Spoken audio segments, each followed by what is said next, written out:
Bonsoir mesdames, bonsoir messieurs, je vous souhaite une très cordiale bienvenue à cette magnifique soirée organisée par l'association Cèdre Réflexion dans sa série Esprit Vaudois, es-tu là? Je rappelle que l'association Cèdre Réflexion, dont le nouveau président ici présent est Jacques Swallen, réfléchit aux impacts des rapports entre science et spiritualité. Ce soir, c'est sociologie, histoire, ce sont donc les sciences humaines. Et c'est une très bonne chose de mettre ces rencontres au service de l'esprit vaudois. Je vous rappelle juste qu'on a intitulé cette série « Esprit vaudois, es-tu là? Et qui es-tu et comment vas-tu ?» Et alors, dans le fond, la question, c'est l'esprit vaudois existe-t-il en dehors de la fantaisie plus ou moins folklorique et chauvine des habitants d'un canton dont Ramu a pu dire qu'il était le seul pays au monde à être à la fois francophone et protestant, et qu'il était tout à la fois anarchiste et conformiste. Bon, alors, ce soir, on a la troisième séance de notre série, puisque nous avons déjà eu une soirée sur la politique avec des politiciens vaudois. On avait notamment Christelle Luisier-Brodard, Olivier Meuvely, Marianne Huguenin, Raphaël Mahin. Et puis, on a eu une deuxième soirée sur la culture. Y a-t-il une particularité vaudoise? Et ce soir, alors que nous sommes un peu préoccupés par les questions liées à la violence, puisque l'association Cèdre Réflexion gère aussi une série de cafés violence. La prochaine réunion aura lieu en septembre sur la violence et les femmes. Et je profite de mentionner ce cousinage à l'occasion de la soirée de ce soir. Alors, ce soir, nous allons parler de la violence de l'esprit vaudois et de la fracture religieuse. Et nous avons la chance d'avoir deux orateurs vraiment hors pair. Tout d'abord, à ma droite, Jean-Pierre Bastien, qui est historien, sociologue des religions, professeur émérite à l'Université de Strasbourg, bon connaisseur du protestantisme en Amérique du Sud. Il va d'ailleurs faire une conférence prochainement sur le sujet. Et il a vécu en Amérique du Sud, il connaît bien toutes ces questions. Mais ce soir, ce n'est pas pour l'Amérique du Sud qui vient, c'est parce qu'il a publié des ouvrages sur la fracture religieuse vaudoise. Et il a fait, je crois ce qu'on peut dire, un best-seller à l'échelon vaudois. Son ouvrage, La fracture religieuse vaudoise, 1847-1966, publié chez Laborette Fides en 2016, qui nous rappelle que le protestantisme vaudois a été déchiré entre une église liée à l'État et une seconde qui se voulait libre. Pour la première fois, donc, dans le livre, un historien et sociologue raconte cet épisode constitutif de l'identité religieuse de la Suisse romande, etc.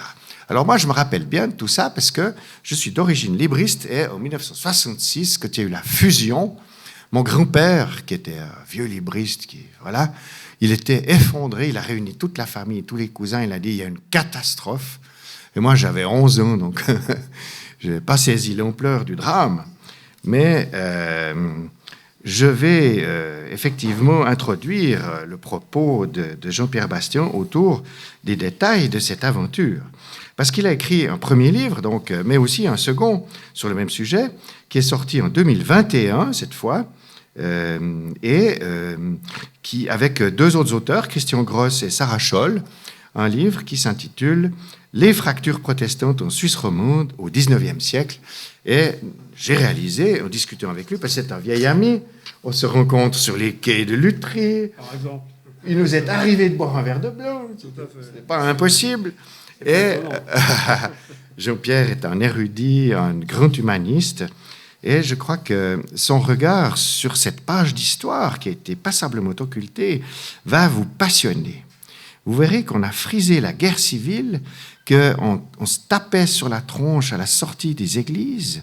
C'était épouvantable. Je vais lui laisser le mérite du suspense. Mais pour le discuter, nous avons l'immense chance que Roland Campiche, professeur honoraire à l'Université de Lausanne, qui a fondé l'Observatoire des religions en Suisse de l'UNIL, auteur de très nombreux ouvrages, on ne le présente plus, a accepté d'être le préopinant.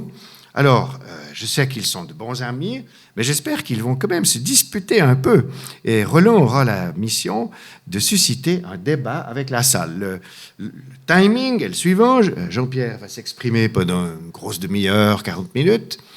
Roland va faire 20 minutes de pré-opinant. Et puis nous aurons 1 heure pour discuter avec vous dans cette ambiance chaleureuse du Sycomore qui a été, comme vous le voyez, un peu améliorée. Il y a encore quelques finitions à faire, mais en tant que président du Centre culturel des terreaux, je suis très content d'offrir 3 espaces ici. Il y a la grande salle, 300 et quelques places, le foyer du théâtre, et puis cette salle qu'on réserve pour l'ambiance séminaire, un peu l'ambiance familiale. Voilà. Donc moi-même, pour ceux qui ne me connaissent pas, je m'appelle Jacques Besson, je suis professeur honoraire de psychiatrie communautaire, et je m'intéresse depuis de très nombreuses années au rapport entre psychiatrie et religion, et entre neurosciences et spiritualité. Voilà. Mais ce soir, je suis le clown blanc. Je vais écouter les orateurs avec attention et puis animer, modérer une partie de la discussion. Et puis, Jacques, je crois que tu vas te promener avec le micro-baladeur. Voilà. Merci. Par ailleurs, je rappelle que la soirée est filmée par Philippe Kinner et que cette soirée sera disponible pour ceux qui n'ont pas pu venir sur le site de Cèdre Réflexion. Voilà. Est-ce que j'ai oublié quelque chose, Monsieur le Président ? C'est exact. Le 31 mai, la 4e soirée sur l'esprit vaudois sera consacrée à l'amour, notamment chez CF Rameux. Et nous aurons des orateurs prestigieux, puisque Daniel Maggetti, professeur à la faculté des lettres de l'Université de Lausanne, viendra commenter avec une préopinance d'Isabelle Gressley, théologienne que certains d'entre vous ont connue à Genève comme directrice du musée de la Réforme, qui est maintenant pasteur à Prilly, et qui a bien voulu venir faire la discutante. Et je ferai moi aussi l'animation. 31 mai, 19h, Sycomore. Sortez vos agendas. Avec quand même la référence à Adam et Ève de Ramu, dans son Adam et Ève, une histoire d'amour romantique, romantique brisé. Voilà. Merci Jacques. Voilà. S'il n'y a pas d'autres remarques, la parole est à nos orateurs. Jean-Pierre Bastien, tu as l'honneur de nous présenter ta posture, tes travaux, tes idées. Nous sommes à toi. Dans la perspective de la recherche que j'ai menée autour de ce que j'ai appelé la fracture religieuse vaudoise. Et je vais me centrer sur la violence de cet esprit vaudois. Jusqu'à présent, nous avons eu, en tout cas la première séance, une approche qui nous a, de la part des politiciens vaudois, de droite et de gauche, qui nous a valu une belle présentation autour d'un esprit vaudois irénique, conciliant, consensuel, enclin au dialogue, qui penserait le contraire. Et Raphaël Mahin a même pris la métaphore de la marmite pleine d'eau qui bouillonne, mais qui ne déborde jamais. Et donc, c'est un esprit sans excès qu'il nous proposait d'examiner. On pourrait dire que ceci est présent dans la culture vaudoise. Je prends comme exemple notre poème national, L'Avenoge, et ses 3 traits, n'est-ce pas, principaux de Jean Villargine. Gilles, modestie, c'est pas le fleuve jaune. Bonhomie, elle dit qui ne peut, ne peut. Ténacité, elle fait jusqu'au bout de son idée. Cet esprit vaudois, en quelque sorte, épouse la topographie moutonnante entre Jura et Lac, sans aspérité d'un gros de veau qui peut être perçu comme une petite Suisse molle, pour reprendre l'expression d'une parlementaire française récemment mise en exergue. Éventuellement, ceci renvoie aussi à une histoire qui est la nôtre, une histoire moderne et contemporaine, où quelques dates jalonnent les conflits principaux qui ont animé notre société. J'en cite, là vous verrez sur l'écran, quelques-unes. 1559, Viret sort du canton. 1723, c'est la question du consensus, finalement résolu, par défaut. 1798, chacun sait ce que c'est. 1802, n'est-ce pas, c'est le plus important soulèvement populaire, paysan, qu'a connu le canton. Il n'a duré que 3 mois. Et un historien qui s'appelle Michel Pahu, et je vais le citer, nous dit qu'en fin de compte, ce fut la fête et le vin qui ont été omniprésents dans tout le soulèvement. L'occupation des châteaux n'est pas vécue comme un traumatisme, mais plutôt comme l'occasion de nombreux excès festifs. Donc là encore, pas de sang qui coule. Une histoire excessivement apaisée, en quelque sorte. 1845, vous connaissez tous la Révolution radicale. Il se retrouve sur Montbenon. Finalement, là aussi, pas d'affrontement, sanglant en tout cas. La seule victime expiatoire et christique de notre histoire moderne, c'est notre cher Major, dont on va fêter le tricentenaire de la mort l'an prochain, n'est-ce pas? Et il est en quelque sorte la victime expiatoire de toutes ces violences renfermées et contenues. Mais ce soir, je vais essayer de traiter de l'esprit vaudois à rebrousse-poil en quelque sorte. Je vais m'intéresser précisément à cette violence oubliée, effacée, celle d'un autre esprit vaudois, persécuteur, marqué précisément au sceau de la fracture religieuse, qui, certes, se profile de manière majeure à partir de 1847 avec la fondation de l'Église libre, mais qui démarre réellement en 1818 avec les premiers groupes piétistes effervescents qui surgissent un peu partout dans l'espace cantonal. Alors, le plan de mon exposé sera très simple, il sera linéaire. Je vais simplement mettre l'accent sur les deux pôles de violence relativement remarquables, 1818-1833 d'une part, et puis le deuxième pôle de violence, 1845-1850, et j'aurai quelques considérations finales autour de cela. Alors, je rappelle quand même que le protestantisme est la religion des Vaudois depuis 1536, une église instrument d'abord du pouvoir bernois, devenue une église nationale soumise à l'État, mais surtout à l'État radical, et elle était, cette église, au fond, destinée, comme disait Henri Druet, destinée à contenir le sentiment religieux dans de sages limites. C'était une église où se proféraient des sermons de dogme à visée apologétique et de morale. Et en 1818, rien ne laissait présager un mouvement de réveil religieux, ni la violence qui s'ensuivit immédiatement.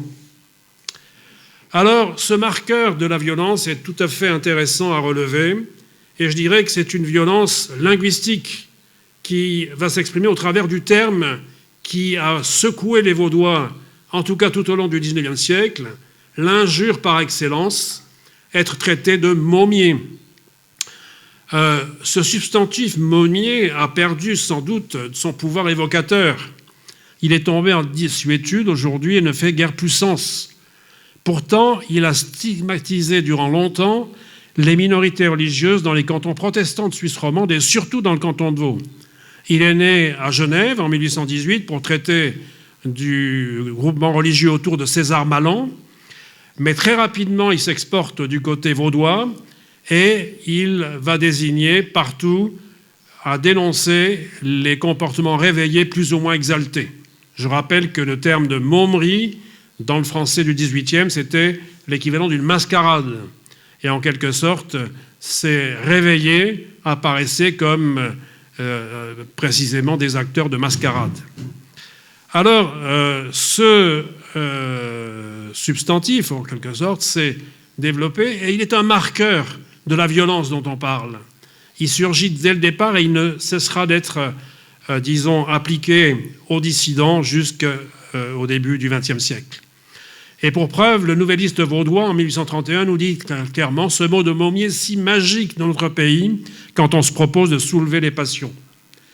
Et un siècle plus tard, pratiquement, 1903, c'est un écrivain, Samuel Cornu, d'Aigle, qui, dans la tribune de Lausanne, répond à la question « Que sommes-nous » Et il répond ainsi « En aucun pays, le mot de mommier n'est prononcé avec un tel accent de mépris.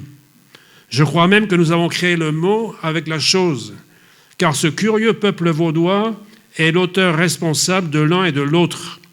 Il fut un des premiers à créer une église libre, et nul ne fut plus acharné à la persécuter. Rambert remarquait déjà que le Vaudois a horreur des évangélistes, et que nul pays n'est plus abondamment évangélisé. Les uns se laissent vivre tout à la douce, donnant le coup de collier nécessaire, vidant un bon verre avec des amis, n'est-ce pas, Jacques ? N'est-ce pas. Dormant sur leurs deux oreilles, et voilà tout. C'est là leur vie. Les autres n'ont à la bouche que châtiment, péché, repentance et damnation. Voilà donc le terme qui va se déployer sur un espace que je tiens à préciser comme un espace qui est l'entière géographie du canton. Et ceci parce que la distribution des groupes dissidents se donne dans tous les districts, comme vous le voyez sur cette carte, qui date de 1964 et qui laisse voir où se trouvent les communautés libristes dans le canton. Donc, c'est une violence qui va être diffuse, aussi bien en milieu rural qu'en milieu urbain. C'est une violence généralisée, peut-on dire, et qui touche l'ensemble du canton, dans la mesure où non seulement les libristes sont là devant vous, avec leur communauté, mais imaginez qu'il y a aussi quelques darbistes et quelques méthodistes et même quelques salutistes qui seront également persécutés comme nos amis libristes. Alors cette minorité religieuse contre laquelle s'exerça cette violence vaudoise, cette violence anti-religieuse vaudoise, ce sont les communautés, bien entendu, du premier réveil vaudois, darbistes, méthodistes, salutistes principalement. Ce sont des communautés de type congrégationaliste. Elles sont insignifiantes en nombre, et c'est surtout les communautés de l'Église libre qui vont incarner en quelque sorte le rejet de la soumission de l'Église à l'État et la revendication de la liberté de conscience et de culte. Les débuts de la stigmatisation, d'ailleurs, renvoient à la fragmentation religieuse liée à l'apparition dès 1818 de célébrations cultuelles en nombre limité en dehors des temples des églises établies, dites nationales, et à la formation de quelques associations privées de type piétiste, dénommées très rapidement conventicules par leurs adversaires pour souligner leur caractère secret et illicite. Ces communautés mettaient à mal le lien social organique des communautés traditionnelles et faisaient peser sur la société un principe de pluralité religieuse menaçant la cohésion sociale coutumière. Jusque-là, il faut le dire, l'institution religieuse dominante était comprise dans un sens durkheimien, Émile Durkheim, comme l'administration du sacré. Et l'excès du croire que manifestèrent les premières communautés religieuses indépendantes conduisit au violent rejet et aux persécutions subies que nous allons voir sous peu. Ces manifestations de la violence vaudoise ont cours principalement de 1818 à 1859. Vous vous rappellerez qu'en 1861, la Constitution vaudoise va pour la première fois inscrire un article autour de la liberté de culte. Et 59, c'est le moment où il y a une tolérance qui se fait jour. Donc c'est à peu près la fin de la première persécution, en tout cas. Mais quels sont les termes qui correspondent à ce que nous allons examiner de près, d'un point de vue factuel ? Sont ceux que j'ai énoncés qui se trouvent sur l'écran.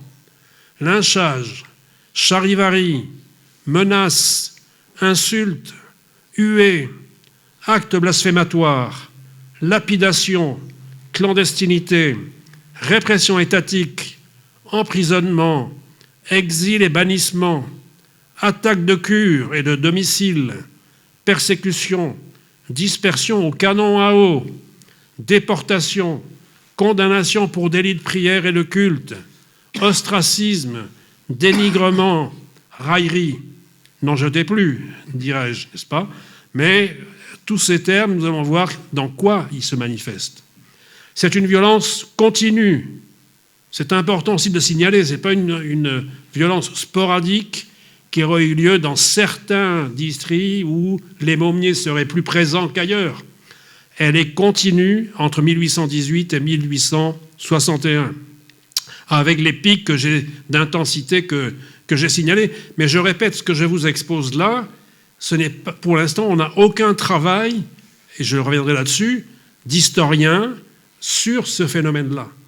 Il y a une sorte, à part Jacques Carte, qui a été un pasteur à Morges et historien, qui a écrit en 1870 une histoire de la situation ecclésiastique dans le canton de Vaud durant la première moitié du XIXe siècle. À part cela, et ceci en 6 volumes, remarquable, mais à part cela, nous n'avons rien. L'historiographie vaudoise est donc muette sur ce phénomène-là, ce qui explique pourquoi on a parlé jusqu'à présent que de cet enchanteur esprit vaudois si consensuel et conciliant et si, en quelque sorte, disposé au dialogue. Donc une violence continue sur l'ensemble du territoire, mais je dirais ces termes restent abstraits si nous ne leur donnons pas la substance du témoignage factuel. Et c'est pourquoi je vais aller jusqu'à exposer certains cas. J'essaierai de faire au mieux pour ne pas dépasser les 40 minutes qui me sont allouées, mais ça vaut la peine de citer ce qui s'est passé réellement. Alors, la première manifestation de violence anti-religieuse, elle date des années 1818-1819, elle se manifeste à Sainte-Croix, dans cette commune où on a une présence morave. Et ce sont des moraves de Genève influencés par le réveil genevois qui vont venir donc à Sainte-Croix pour organiser, en août et septembre 1819 en particulier, des réunions dans des granges, et je cite, fréquemment interrompues par la foule qui du dehors lançait des pierres contre les fenêtres en poussant des cris affreux. Le lieutenant d'Yverdon, représentant le gouvernement, avertit le Conseil d'État immédiatement qu'il s'était formé, je cite, une espèce de secte du nom de Régénérés, qui, dit-on, a pour chef M. Malan de Genève, homme exalté, mais pas sans connaissance. Comment ? C'est quoi les moraves ? Les moraves, c'est un mouvement religieux piétiste qui est lié au comte de Zinzendorf en Allemagne, dans le sud vers Halle, et qui donc se déploie à partir des années 1750, en gros, n'est-ce pas, et qui met l'accent sur une foi justement très vécue subjectivement et en forme de régénération, d'une certaine manière, proche au fond du piétisme vaudois qui se développera par la suite. Alors donc, cette rumeur publique n'a pas tardé d'ailleurs à déformer les événements, comme ce fut le cas à Nyon, et le bruit courut qu'il s'y était établi, je cite, un culte exalté pour Jésus-Christ et les saints, et dont Dieu serait exclu, et ayant joint des cérémonies bizarres, l'harmonica, les images et la fantasmagorie, et que M. Malan nous a fait danser autour de l'arche. Donc vous voyez, très vite, on a la rumeur aussi, qui fait partie de la persécution, n'est-ce pas? Mais la rumeur est là dès le départ. Autre phénomène, le lynchage. À Aubonne, où le suffragant Chavannes tint des réunions dans la cure, une véritable émeute se produisit le 3 mars 1822, avec coups de bâton, jets de pierre, cris injurieux et blasphématoires. À la Sarraz, même phénomène. Et plus tard, du côté de Lille, un groupe s'en prit au tailleur Jacques Magnien et à son compagnon au sortir d'une réunion de prière chez le serrurier Chaillet. Il fut, et je cite à nouveau, « honni par des vociférations, étourdi par le bruit d'un cornet, lié par le bras avec son compagnon, chargé de 2 pieux en croix attachés à un tronc d'arbre qu'on lui faisait traîner, renversé et sali dans les fossés, lapidé, alors qu'opposant à ces traitements des prières à son Saint-Sauveur, sa bouche avait été remplie d'excréments. » Comment ne pas mieux décrire cette violence populaire, n'est-ce pas, qui s'attaque donc à ces dissidents qui sont d'humbles citoyens, comme vous venez de l'entendre, tailleurs, etc. Lapidation, bien entendu, aussi du côté de Saint-Loup, où plusieurs hommes vinrent attendre ceux qui en sortaient d'une réunion et les assaillir de pierres en les poursuivant jusqu'à la Sarraz. Le soir même, il y eut grand bruit dans ce bourg, charivari, blasphème, menaces, pierres jetées contre les fenêtres des gens pieux. Des actes blasphématoires s'en suivirent. En particulier, un acte tout à fait intéressant, c'est le pasteur Juvet de Lille, qui trouve dans son jardin, dans le jardin de la cure, un poteau en forme de croix, sur lequel avait été cloué un dessin représentant un porc, et sur lequel on lisait « un mommier en forme de cochon ». Ceux qui veulent être membres de la secte peuvent s'adresser au ministre Juvet, qui paiera bien. La répression n'est pas seulement de la part d'un public populaire et d'acteurs populaires, mais c'est aussi, bien sûr, la répression étatique. Et il faudrait aussi développer la répression des pasteurs, des acteurs religieux eux-mêmes. Le doyen Curtat, qui est le premier pasteur de Lausanne, se charge d'écrire immédiatement un libelle contre l'établissement des conventicules dans le canton de Vaud. Mais surtout, le Conseil d'État va se charger de réprimer ces manifestations. Et il va voter la loi du 20 mai 1824 prohibant toute réunion religieuse en dehors des lieux de culte officiellement prévus et condamnant à l'amende, à la prison ou au bannissement toute personne qui aurait officié ou prêté des locaux pour de telles activités. Alors, ceci entraîne, bien sûr, la persécution et la clandestinité. Je n'ai pas le temps de développer, là, il y a un très beau témoignage de ce phénomène-là, qui rappelle l'Église au désert, immédiatement, c'est-à-dire le contexte huguenot qui date d'un siècle auparavant, en tout cas au plus, n'est-ce pas? Et vous voyez cette splendide lithographie qui date de 1785 et qui a trôné pendant 150 ans dans le vestibule de la faculté de théologie de l'Église libre, dite la Môme, n'est-ce pas? Et qui surplombait surtout le buste de Vinet, un buste d'1 mètre et plus, fait par le marbrier doré de Vevey, malheureusement qui a été détruit il y a à peine 5-6 ans en arrière, et sur quoi j'ai protesté quant à cette perte de cet objet qui était symboliquement important, même si la sculpture n'avait pas beaucoup de mérite, en effet, d'un point de vue technique, mais qui était, si vous voulez, la paire signifiant ce qu'était la dissidence des mômiers, c'est-à-dire à la fois la revendication pour la liberté de culte et la théologie d'Alexandre Vinet autour du thème « On ne naît pas chrétien, on le devient par choix ». Donc, ceci se poursuit bien sûr avec des émeutes. Émeutes à Vevey, par exemple, en 1824, les pasteurs Rochat et Henriquet eurent à répondre devant les tribunaux et se virent condamnés à l'exil, c'est-à-dire à fuir en France, ceci étant le cas de plusieurs pasteurs de l'époque. Le bannissement ne touche d'ailleurs pas seulement les pasteurs, mais aussi les laïcs, comme c'est le cas de 3 fidèles de l'Assemblée de Sainte-Croix en 1826, qui sont bannis du canton, et à B, où l'Assemblée mensuelle de prière pour les missions fut dissoute en avril, tandis qu'en janvier 1829, à Payerne, c'est Alexandre Lenoir qui va être confiné dans sa commune d'origine d'abord, puis banni pour 1 an. Par ailleurs, un autre phénomène, ce sont les charivaris. Alors peut-être le terme n'est pas très précis à votre esprit, n'est-ce pas? Mais j'en donne la définition telle qu'on peut l'avoir dans n'importe quel dictionnaire. Le charivari est une démarche symbolique des membres d'une communauté villageoise, une démonstration empreinte de violence morale et physique, visant à sanctionner des personnes ayant enfreint des valeurs morales et ou les traditions de cette communauté. Or, c'est exactement ce qui se passe dans le canton de Vaud. Durant ces années-là, surgissent des communautés indépendantes d'un point de vue religieux qui sont rejetées par un peuple vaudois qui sanctionne ces personnes qui rompent précisément les traditions de leur communauté. Alors bien sûr, c'est dans ce contexte-là que Vinet publie son fameux mémoire en faveur de la liberté des cultes, changeant d'opinion sur ce qu'il appelait auparavant les méthodistes. En 1826, Vinet est du côté des dissidents. C'est pas du côté de l'Église libre qu'il est. Il est du côté des darbistes, des méthodistes et des autres congrégationalistes. C'est pas rien, même s'il n'est pas du tout congrégationaliste et qu'il optera pour une Église libre, presbytéro-synodale, comme on disait, n'est-ce pas, et non pas pour des communautés réveillées de type piétiste et fondamentaliste. Alors, tout ceci se poursuit avec des attaques de cure, comme celle de Lutry en 1829.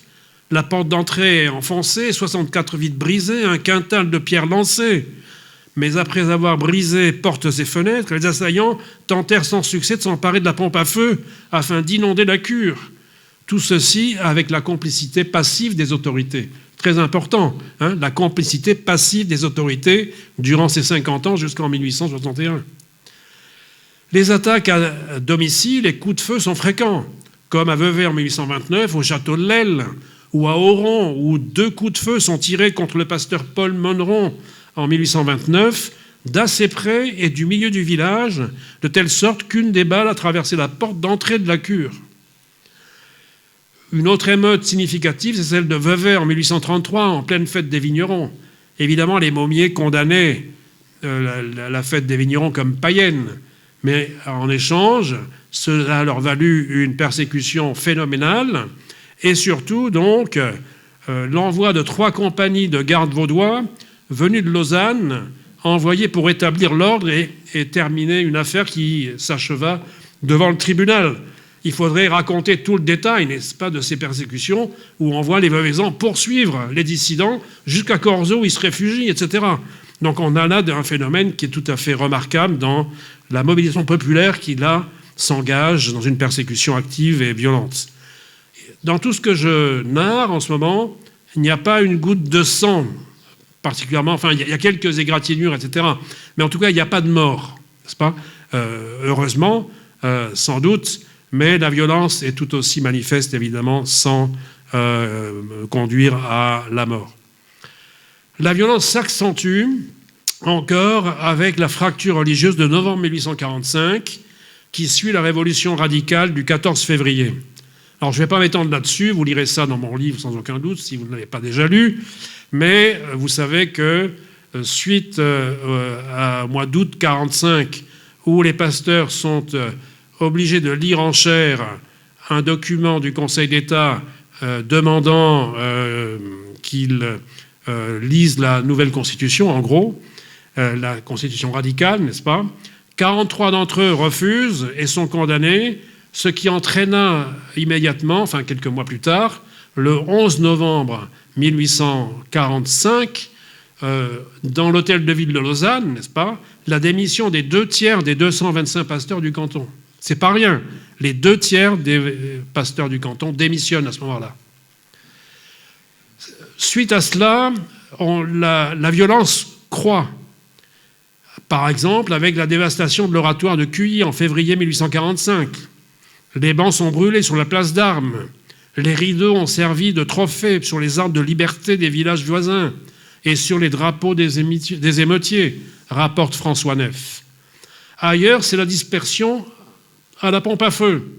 C'est notre canon à eau de la place fédérale, hein, qu'on voit fréquemment maintenant, hein, pour les manifs. Mais là, c'est la pompe à eau à Montreux qui asperge copieusement le 18 janvier 1846 le pasteur Charles Monard et ses fidèles. Son collègue de Cuilly subit la même épreuve. Il en est là de même à Baie, Lucie, Chaval-le-Chêne, entre autres, j'en passe. Voilà une pompe à feu peinte par Eugène Burnand. S'il y a un grand libriste, c'est lui, n'est-ce pas ? Mais voilà, c'est ce type-là d'instrument qui arrosait copieusement pasteurs et fidèles. Les lapidations et attaques de domicile se poursuivent également. Je vais passer là-dessus parce que le temps passe. Un peu partout, hein, aussi bien à Aubonne, à Baie, à Chèvres, à Cuilly, à Lutry, à Morges, à Puy, à Voiran, etc., etc. Les déportations de pasteurs aussi sont la manifestation de cette violence. Les pasteurs sont déportés, pourquoi ? Parce qu'ils sont enjoints de quitter leur paroisse pour rallier leur lieu d'origine. Et donc on a en particulier, et vous verrez ça dans mon livre, il y a une description pathétique du départ de Lausanne du pasteur Frédéric Espérandieu, le 30 août 1848, qui sous escorte fut contraint de regagner Vevey, son lieu d'origine. Et le récit narre son parcours entre l'hôtel de ville et Saint-François, accompagné de, dit-on, de plus de 200 personnes qui tous sont émus de ce départ d'un pasteur qui était très aimé, en tout cas à Lausanne. Donc vous voyez, c'est vraiment pathétique et ça vaut la peine de lire ces témoignages. En dehors des pasteurs, évidemment, les fidèles sont aussi attaqués. Les désordres d'Aran de 45 et 46 sont tout à fait emblématiques. C'est chez un vigneron d'arbistes qui s'appelle Parisot et qui était donc un homme pieux, dit-on, qui venait de dire adieu à quelques voisins qui avaient veillé chez lui, lorsque sa demeure fut assaillie par une bande de mauvais sujets qui brisèrent les volets à coups de pierre, pénétrèrent dans l'habitation, détruisirent en partie le mobilier, foulèrent aux pieds le fils de la maison, accablèrent de coups le père et n'épargnèrent même pas la fille.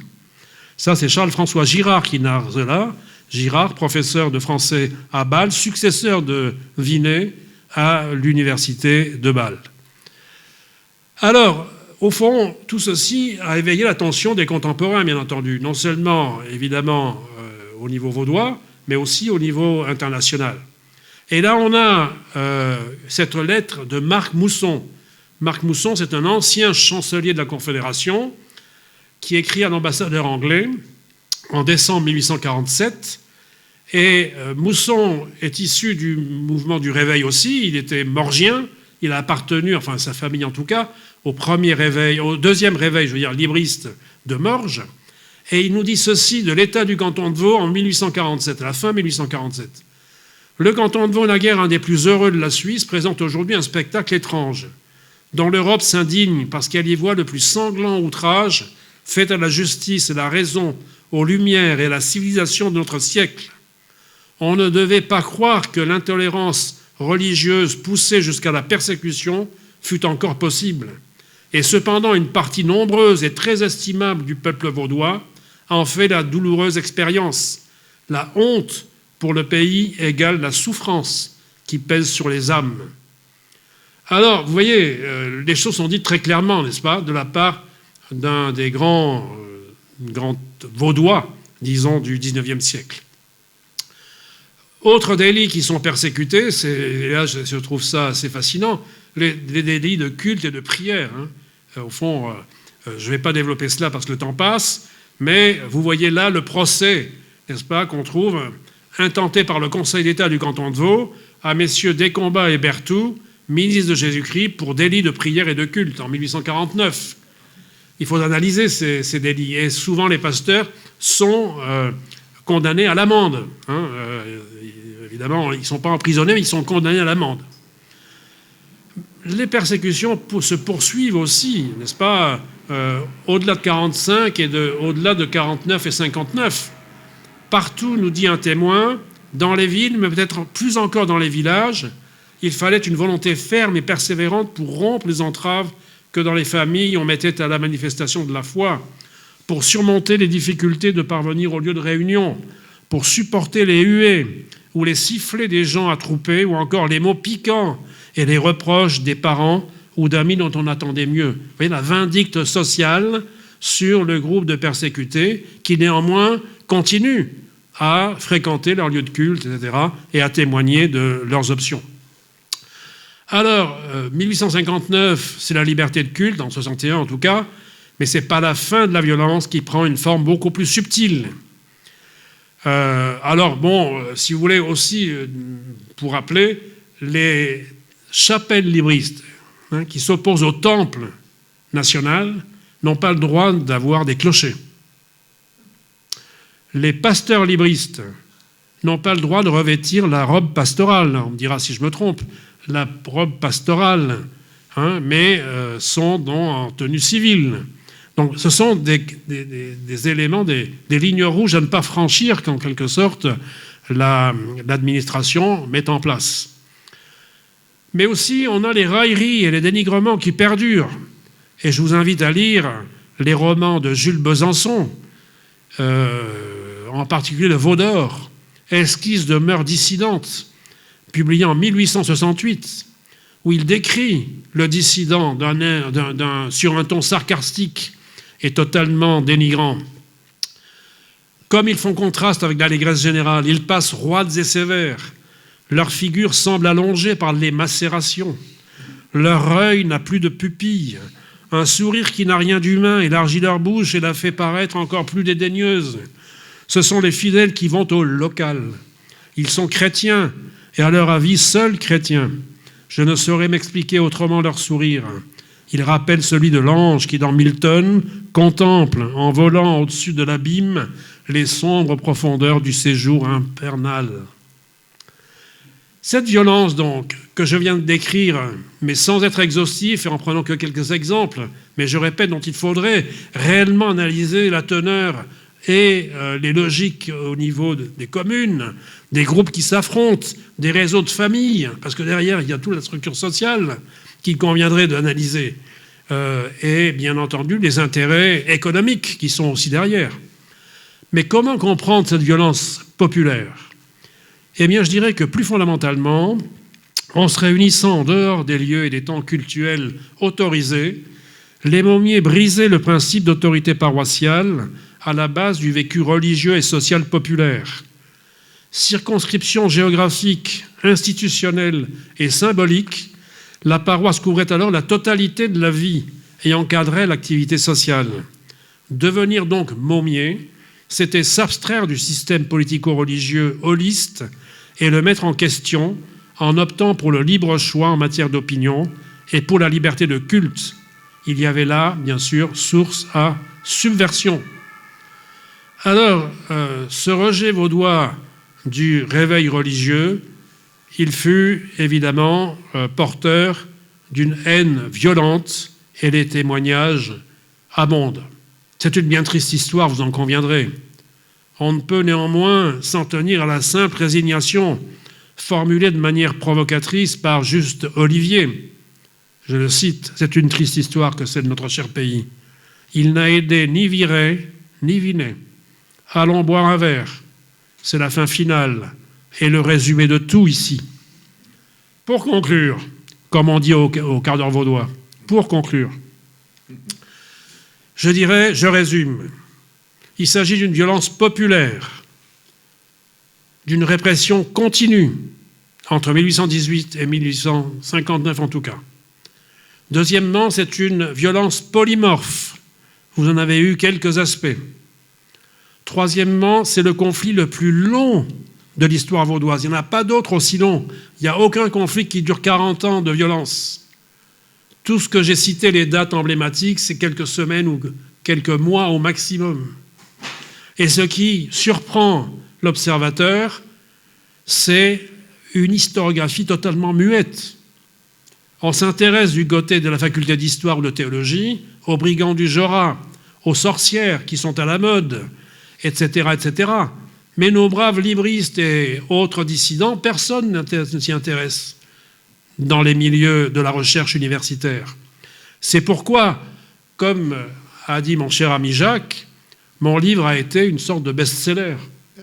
Mais best-seller relatif, je vous dirais, pour avoir une idée, concrètement, d'après Labor et Fides, je n'ai touché aucune régalie, comme on dit, 925 exemplaires se sont vendus quand même.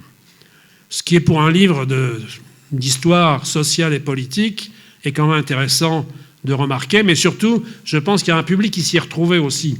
Et on a là les anciens libristes, descendants de libristes, qui ont cherché à savoir d'où ils venaient, car beaucoup ne le savaient plus. En tout cas, c'est le conflit le plus long de l'histoire vaudoise, et il mériterait une approche systématique. Je n'ai fait qu'une ébauche de ce qui pourrait être fait. Mais c'est un esprit vaudois qui est à l'antithèse de celui qui a été mis en exergue par nos chers amis politiciens de droite et de gauche qui étaient ici présents il y a quelques mois, n'est-ce pas ? Un esprit vaudois particulièrement opposé et qui contredit en quelque sorte ce qui, à moi, me paraît fascinant. Et à moi, me paraît fascinant, je veux dire. C'est-à-dire le postulat qu'un député du Grand Conseil vaudois, qui s'appelle M. Nicolas Crocci, le postulat qu'il vient d'émettre le 23 mars dernier, c'est pas si vieux que cela, qu'il appelle du bon sens vaudois, et qui a demandé au Conseil d'État de célébrer, en envisageant une journée cantonale du bon sens vaudois, voire une inscription au patrimoine mondial de l'humanité. Cet esprit vaudois plein de bon sens consisterait, je cite, à bien juger sans passion. Fin de la citation. Il constituerait un trait de caractère et même un sixième sens chez les Vaudois. Alors, ce que je viens de vous montrer, moi, c'est l'antithèse de cette sorte de narcissisme vaudois, c'est-à-dire précisément l'antithèse dans le sens du mauvais sens vaudois. C'est un mauvais sens et on ne peut pas aborder le bon sens vaudois, en tout cas, sans aborder aussi le mauvais sens, de manière dialectique. C'est pour ça que je m'en remets, dans cette perspective, à quelqu'un que nous respectons tous, c'est Edmond Gillard, qui était libriste d'origine, bien qu'agnostique. Mais sur cette place de la religion dans la société vaudoise, il a souligné ce que j'appellerais une tension structurante. Et je le cite, il est dans mon livre aussi, vous le retrouverez, mais cette citation issue de ses œuvres complètes et des notes qu'il a écrites sur Vinet est remarquable. Il nous dit « Vinet est de chez nous, tout aussi bien que nos vignes. Si je ne craignais l'apparence même du calembour, je dirais qu'il y a deux espèces de Vaudois, ceux qui cherchent la vérité dans le vin et ceux qui la cherchent dans Vinet. Et c'est à cela que nous devons notre vie, par cela que nous arrivons à l'épreuve, que nous entrons en passion. » Ça me paraît fondamental, que nous entrons en passion, au-delà du consensus mou, de la petite Suisse molle, c'est-à-dire dans le débat et dans la mise en perspective des conflits. Par le conflit de l'eau et du vin, de la redingote et du broustou, la redingote étant celle des bourgeois, le broustou c'est le gilet des vignerons, par le conflit de l'eau et du vin, de la redingote et du broustou, de la tête et des reins. Par là se maintient notre vigueur, animée par la menace qui est en nous, la chapelle et la cave, la vigne contre la secte contre la vigne. Et alors, la question finale, et c'est là que mon cher collègue Roland Campiche pourra enchaîner sur aujourd'hui, n'est-ce pas? Il me semble que la question c'est est-ce qu'un tel conflit pourrait se reproduire aujourd'hui dans notre société sécularisée? Ou alors l'esprit consensuel et enclin au dialogue a-t-il fini par triompher? Et pour conclure et terminer, je citerai donc Vinet lui-même. Vinet qui en 1842 analyse la situation. Et il me semble que c'est exactement la situation dans laquelle nous sommes et à partir de laquelle il nous faut commencer à réfléchir sur ce qu'est l'esprit vaudois en tout cas. Et ce que l'esprit vaudois doit au protestantisme, ou doit à la réforme, ou doit aux tensions internes au protestantisme aussi. Il nous disait ceci, intitulant son propos « Le dernier mot de notre développement philosophique et social ». Il écrit ceci en 1842. Ce ne sont pas seulement les convictions, c'est la conviction qui fait défaut. La source même de la croyance semble tarie. Le scepticisme est devenu le tempérament du siècle. La conscience ne rend plus d'oracle. On dirait que cette génération, à force de tout comprendre, est devenue incapable de rien juger. Tout est probable, tout est plausible, mais également tout, le oui comme le non sur chaque question. Et parce qu'on ne rejette rien, on n'accepte rien non plus. La vie pour retrouver un centre de gravité, l'action pour avoir un point de départ sont réduites à le chercher dans l'intérêt, bien ou mal entendu. Seule certitude, seule vérité restée debout dans l'universelle ruine des convictions. Le ciment des croyances communes ne liant plus entre eux les membres de la société, ils sont mêlés sans être unis. Ça me paraît intéressant. Ils sont mêlés sans être unis. La spirituelle et seule véritable unité a disparu. Et chacun désormais gravitant sur soi-même, l'individualisme paraît devoir être le dernier mot de notre développement philosophique et social. Il faudrait mettre ceci en rapport avec des statistiques, par exemple, autour de l'état de la religion dans notre canton. Je n'ai pas le temps de développer cela, mais ça, ce serait très intéressant, parce qu'on est précisément avec l'éclatement des convictions dans une sorte de relativisme où tout se vaut. Mais voilà, je m'arrête là, en vous remerciant de m'avoir écouté, et puis on poursuit le dialogue avec tout le monde, et avec Roland surtout. Voilà, merci.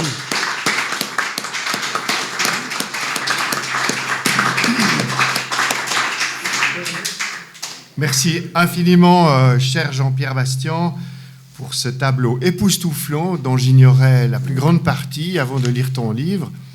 Et c'est vraiment intéressant pour le sociopsychiatre que je suis. Il y a tout. Hein, il y a la lutte contre l'alcoolisme, Louis Rochard, oui. Louis-Lucien Rochard.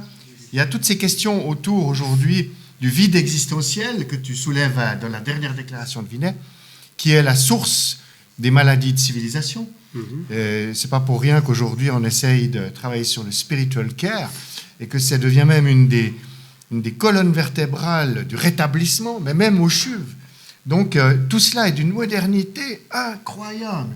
Merci beaucoup pour ce rappel qui nous projette 150 ans auparavant, mais avec une actualité brûlante qu'on se réjouit d'entendre dans la bouche de Roland Campiche, qui m'a dit « il faut parler d'aujourd'hui ». Alors, cher Roland, c'est à vous. Oui, merci beaucoup. Est-ce qu'on m'entend? Oui. Bon. Moi, je me lis plus difficilement parce que je suis en train de me rendre compte que ma vue baisse. Mais enfin, je vais tâcher quand même de faire travailler ma mémoire. Voilà, on m'a donné la tâche, donc, de poser la question, peut-on comparer l'esprit vaudois du 19e avec celui du temps présent? Question évidemment très vaste, mais que je vais essayer de circonscrire au mieux en faisant 3 remarques.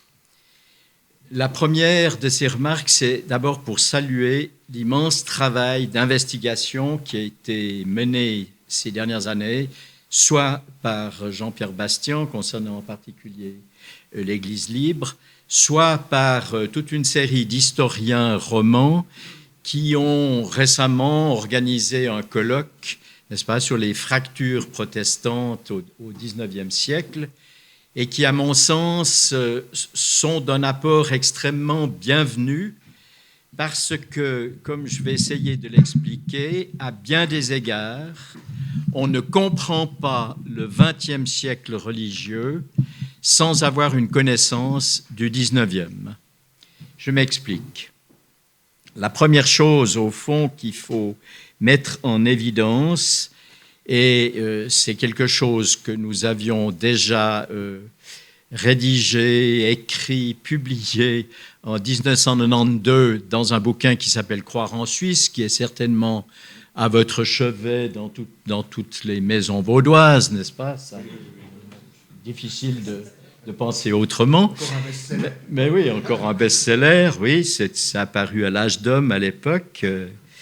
Oui, voilà, 1992, et où nous écrivions qu'effectivement, on ne peut pas saisir les changements qui se sont opérés au XXe siècle dans le canton de Vaud sans avoir en mémoire ce qui s'est passé au XIXe. Et je pense que Jean-Pierre Bastian a très bien montré 2 aspects du changement qui caractérise maintenant la religion dans la modernité tardive. Le premier changement, c'est l'établissement de la pluralisation. La pluralisation des lectures de la Bible est devenue possible. Et puis, l'autre aspect, au fond, important du changement, c'est le lent mais définitif bouleversement qui s'est opéré entre la religion et la politique à partir du XIXe siècle jusqu'à aujourd'hui. Ces bouleversements ne sont pas terminés, mais on peut les suivre si on est un peu observateur en comprenant pourquoi, au fond, l'état religieux du canton de Vaud est celui qu'on peut observer. Donc, je dis, avec le XIXe siècle, s'ouvre l'ère de la pluralisation religieuse, n'est-ce pas? On en parle abondamment maintenant, mais il faut voir que c'est au XIXe que ça commence. Et ça commence justement dans cette rupture qui s'opère dans ce qu'on pourrait appeler l'enceinte paroissiale, n'est-ce pas, et qui provoque ces antagonismes dont on n'a plus idée aujourd'hui, mais enfin, c'est la réalité, n'est-ce pas? Ils se sont battus presque jusqu'au sang, parce que, au fond, cette espèce de communauté qui était probablement une communauté plus rêvée que réelle, s'est trouvée tout d'un coup brisée par le fait qu'on se met à penser, on se dit on peut penser différemment la religion, et surtout s'opère ce combat qui n'est pas totalement terminé, qui a eu des incidences jusque dans la Constituante, n'est-ce pas? Vous vous souvenez probablement de la Constituante, c'est les années 90 à peu près, qui ont modifié la Constitution vaudoise, où il s'est fallu de peu que s'opère la rupture entre la séparation entre l'Église et l'État, n'est-ce pas? Je me souviens d'une rencontre, j'ai été convié par le Parti radical alezan, où ces messieurs, dames, donc il y avait une conseillère d'État actuelle qui était déjà dans la Constituante, me demandaient, n'est-ce pas, est-ce qu'il ne faudrait pas opérer maintenant la séparation de l'Église et de l'État, ce qui m'a donné l'occasion, au fond, de rappeler un peu quelques pans de l'histoire vaudoise et de montrer que, contrairement aux apparences, la Suisse n'est pas la France et que la laïcité qu'on proclame à tout venant n'a aucun rapport avec l'histoire de la Suisse. C'est pas, il ne faut pas confondre les lieux, et en particulier le fait que la laïcité, qui signifie dans un premier temps ce qui n'est pas clair, n'est-ce pas, C-L-E-R-C, n'est-ce pas, vous avez bien compris, pas C-L-A-I-R, n'est pas tout à fait le régime et l'option qui a été prise en Suisse en la matière, et où le changement a commencé à s'opérer au XIXe siècle, et j'en reparlerai dans un moment.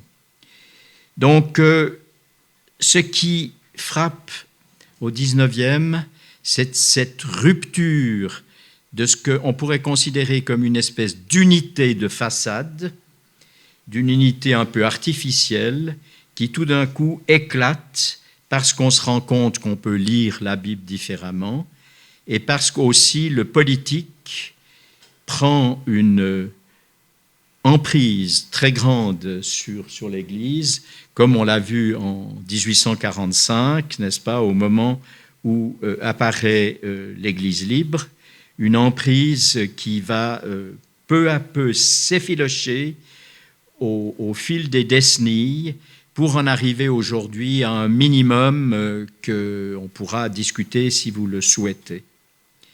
Donc, le 19e, c'est intéressant parce que on connaît le rôle important des radicaux dans le canton de Vaud.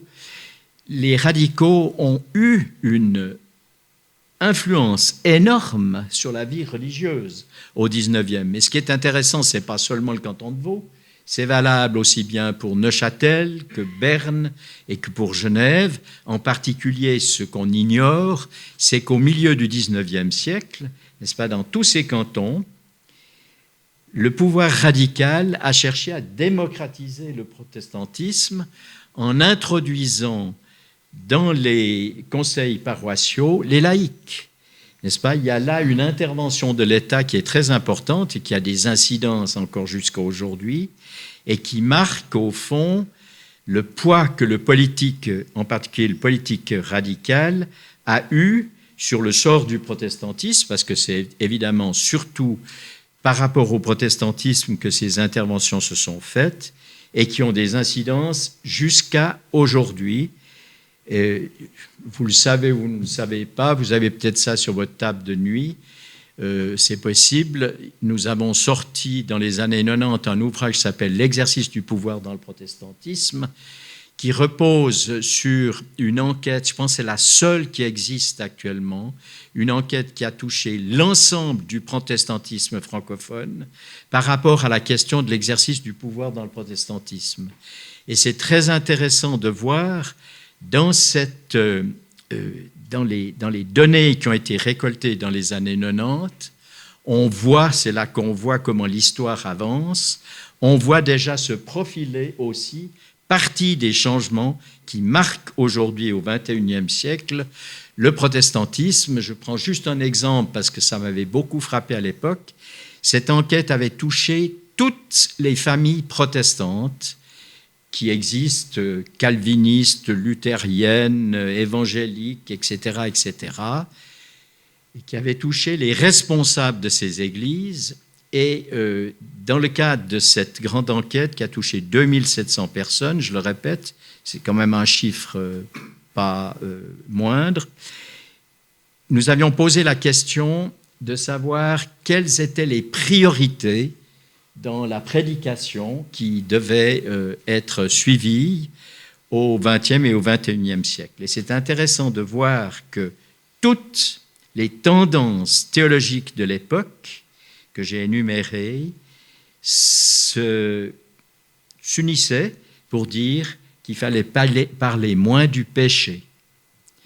N'est-ce pas ? C'est intéressant de voir comment le changement religieux s'opère, n'est-ce pas ? Autant au XIXe siècle, au fond, la question était très présente, amenait d'ailleurs aussi des antagonismes, autant on voit qu'en un siècle s'est opéré un immense changement qui touche pas seulement l'organisation, pas seulement le rapport Église-État, mais aussi le contenu. Donc, je salue les travaux qui ont été faits sur le 19e parce qu'ils nous permettent de mieux comprendre le temps présent. Et je crois qu'il faut saluer ensemble ce travail parce que ce n'est pas évident, comme l'a dit Jean-Pierre Bastian. Jusqu'à présent, on restait un peu en retrait par rapport au 19e et on se rend compte que sans compréhension du 19e, le 20e siècle est difficile à saisir. Voilà ma première remarque. Deuxième remarque, la question m'a été posée, cette violence incroyable, n'est-ce pas ? C'est quand on lit ce qui figurait sur le tableau tout à l'heure, n'est-ce pas ? C'est presque invraisemblable, n'est-ce pas ? Enfin bon, le psychologue là pourra peut-être faire une analyse pour montrer à quel point le psychisme joue un rôle dans le religieux, mais toujours est-il que est-ce qu'elle pourrait se reproduire ? On peut se poser la question. Ça existait au 19e, pourquoi pas au 20e ?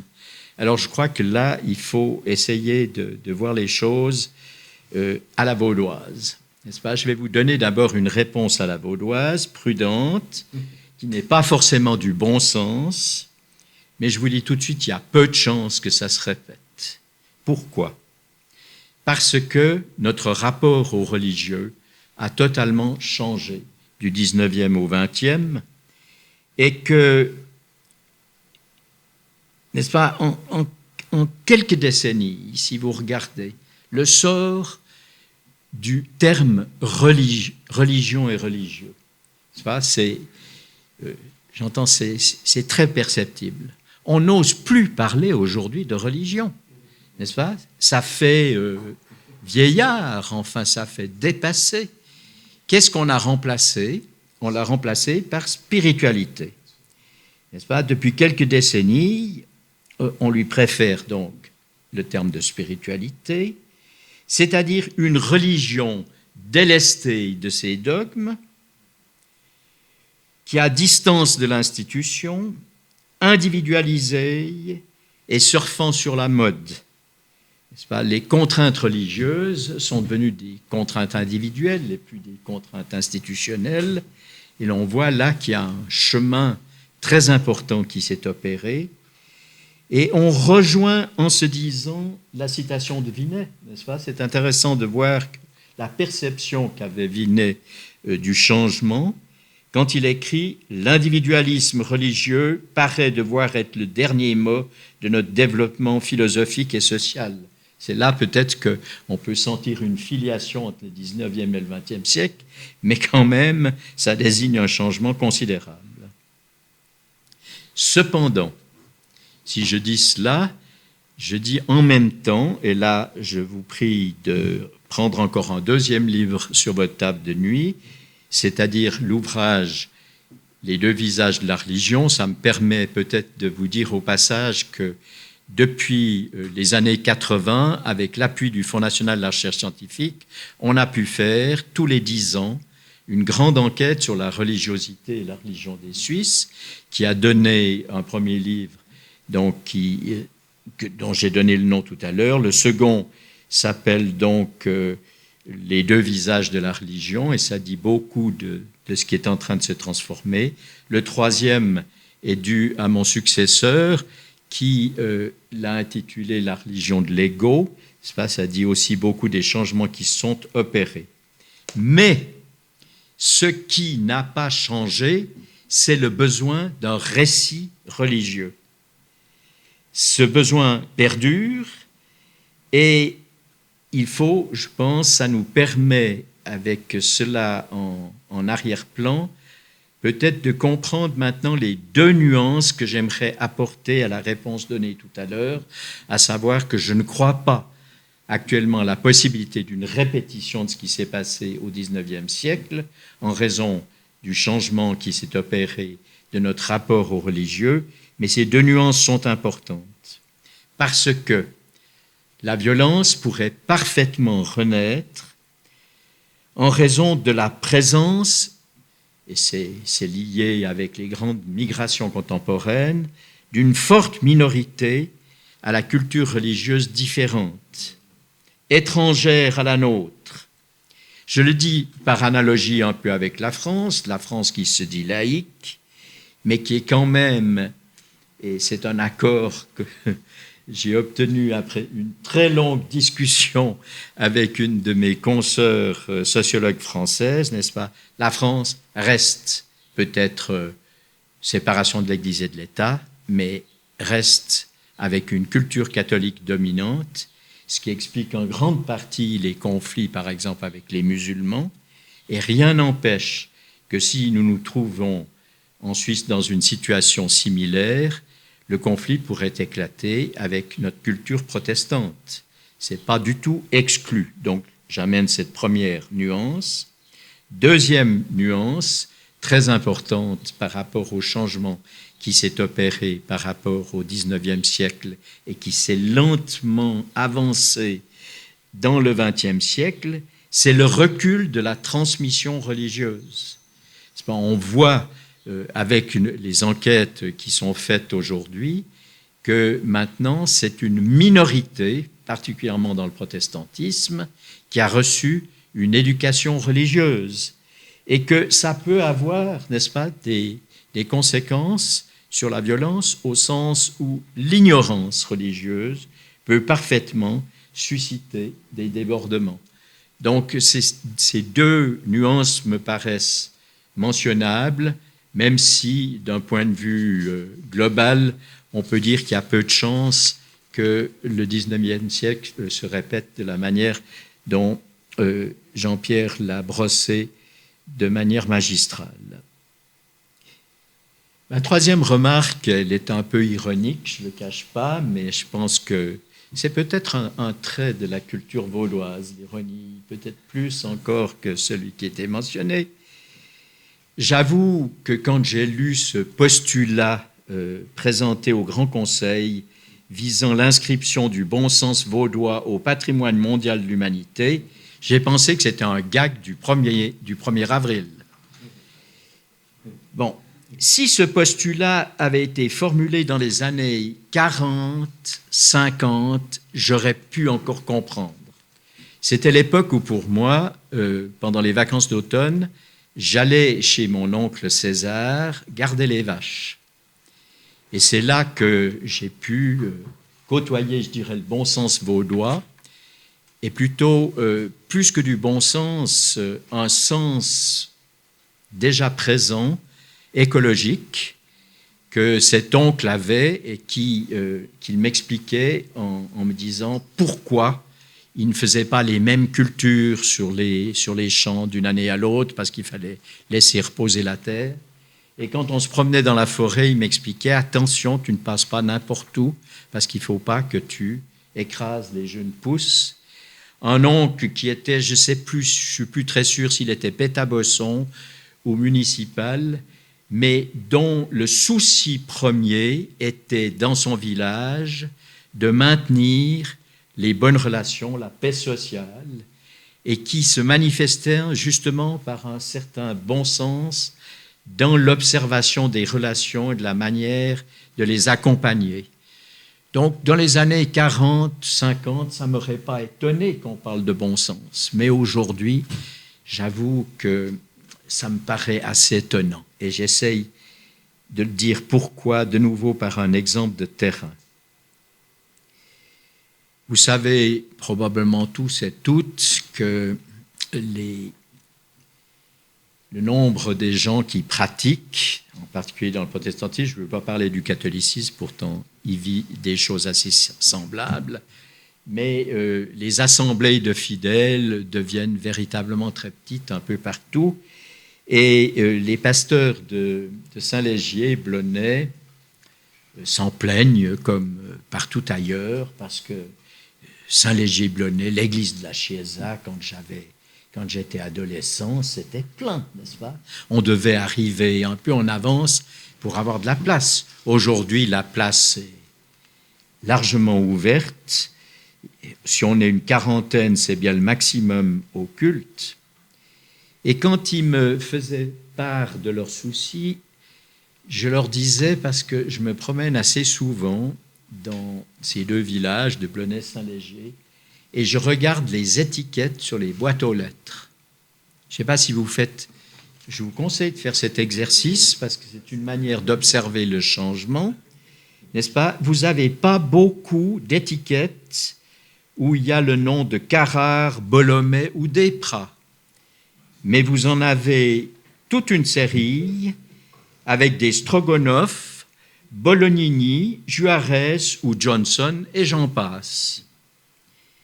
N'est-ce pas? Et si on faisait ensemble, je pense à Bernard Nicole, là, la même observation en Renan, n'est-ce pas? On arriverait aussi à une très grande diversité qui montre à quel point ce canton a changé.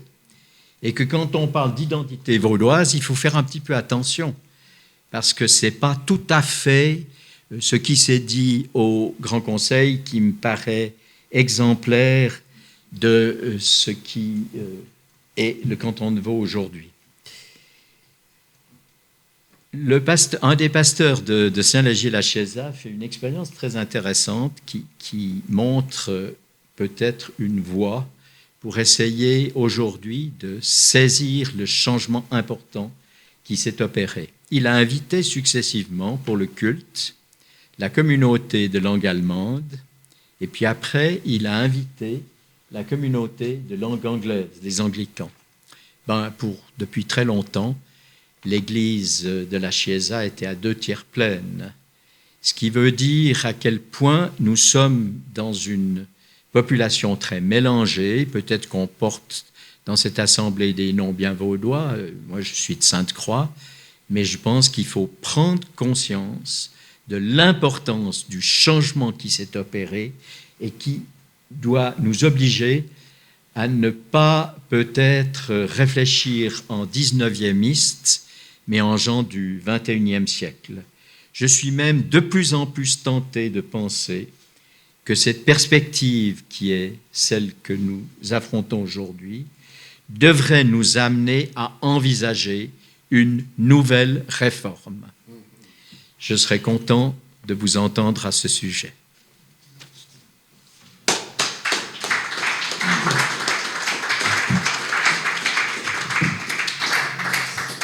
Merci. Merci beaucoup à Roland Compiche pour cette brillante discussion. qui est pleine d'actualité elle aussi. Enfin, nous sommes plusieurs ici à être membres du synode, et il y a toute une réflexion sur l'adéquation de l'institution à la population, quel est l'instrument d'église, et je crois qu'on va pouvoir discuter de tout ça. Je me permets, pendant que vous réfléchissez à vos questions, à nos débatteurs, de faire un petit commentaire de psychiatre, parce que, dans le fond, tout ce qui est abordé ici est tellement important. Roland, vous avez évoqué, dans le fond, la disparition du religieux au profit du spirituel. Mais en même temps... Glissement. D'accord. Pas la même chose. OK. Alors, oui, et à vrai dire, à l'Organisation mondiale de la santé, depuis une quinzaine d'années, il y a toute une réflexion sur la dimension spirituelle de la santé. Donc, ça pose des questions. Quels sont les rapports entre spiritualité et religion en matière de santé mentale, de santé physique, de santé sociale, etc. Et je fais une mini-parenthèse, mais ce qu'il y a d'intéressant avec les neurosciences, qui amène les sciences dures dans ce débat, qui est quand même un débat de sciences humaines, histoire, sociologie, société, politique, c'est que, dans le fond, on s'aperçoit que la spiritualité est un besoin naturel. Il est transversal à toute l'humanité, à toutes les époques de l'histoire de l'humanité. Mais, et le mais est de taille, nous avons besoin d'une réponse culturelle à ce besoin naturel. Et il serait pas sage du tout d'occulter le religieux face au spirituel, parce que le religieux va faire retour. Et ce qu'on a chassé par la porte va revenir par la fenêtre. Et ça, c'est le grand danger des fanatismes, des sectes, des djihad de tout poil. Et c'est pas seulement chez les musulmans. Le trumpisme, c'est pas brillant non plus. Et j'ai un ami orthodoxe qui pleure de ce qui se passe entre l'Ukraine et la Russie au niveau de l'Église. Donc, il me semble que cet enracinement dans l'histoire, cet enracinement dans la société, cette question d'une actualité brûlante, où est la clinique du sens? Comment est-ce que les Vaudois vont redonner du sens à leur communauté vaudoise? Il faut réformer la réforme, oui, mais comment? Et quelle est cette modernité dont nous devons être les acteurs? Et je crois que la discussion de ce soir, à partir des racines historiques, du commentaire actuel et des perspectives peut-être un peu futuristes que j'apporte avec le cerveau humain, mais nous donne une chance dans ce petit pays, dans ce petit canton, qui a quand même des gros moyens scientifiques et intellectuels, peut-être d'amener de l'innovation, et peut-être même au protestantisme vaudois. Voilà, j'ai fini mon petit commentaire, et Jacques, je crois que tu vas faire le porteur, le microphore. Oh. Le microphore. Voilà. Voilà, bonsoir. Donc à vous la parole. J'insiste juste sur le fait que le micro n'est pas seulement pour que tout le monde entende vos questions ou vos commentaires, mais plus particulièrement aussi pour que l'enregistrement se fasse dans les meilleures conditions. Donc voilà, le micro est à vous. Et voilà, alors je prends une question. En fait, il y a une question à chacun des deux orateurs. Tout d'abord, pour Jean-Pierre Bastian, ce qui me frappe, c'est que dans le protestantisme roman, la position de la fracture religieuse vaudoise me paraît particulièrement singulière.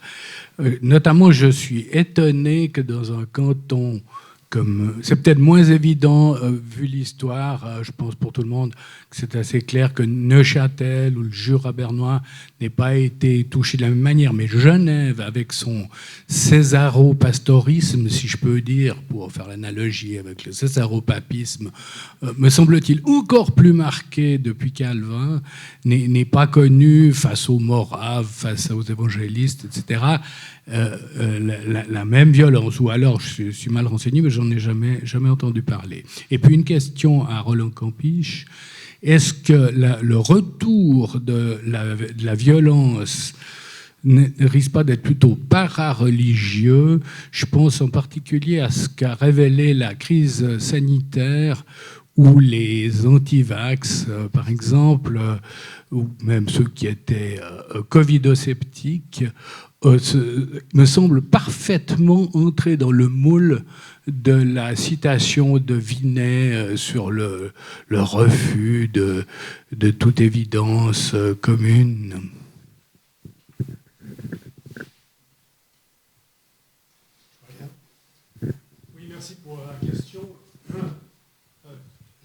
faut penser, en tout cas, comparativement au niveau roman.